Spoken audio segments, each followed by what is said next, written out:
বাংলাদেশকে $2.1 বিলিয়ন সহায়তার প্রতিশ্রুতি চীনের। এক চুক্তি ও 8 সমঝোতা সই।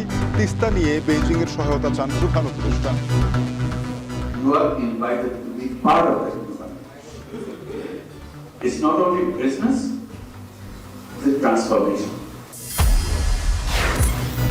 কমলাপুরে ট্রেনের টিকিট ফটোশপ করে বারবার বিক্রির অভিযোগ। ছাদে চড়ে বাড়ির পথে অনেকে, মহাসড়কের পাশাপাশি নৌপথেও যাত্রীর চাপ। ছুটির দিনে জমজমাট ঈদ শপিং। শেষ সময়ে জুতা ও প্রসাধনীর বিক্রি বেড়েছে। ব্র্যান্ড শপে অফারের ছড়াছড়ি।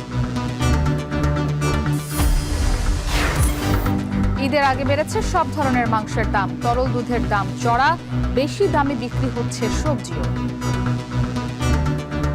সিজনাল যে জিনিসটা সেটা আপাতত সরবরাহ একেবারেই কম। ঈদ সামনে এই জন্য একটু টাইসা এই জন্য দামটা বেশি উঠতে দেয়।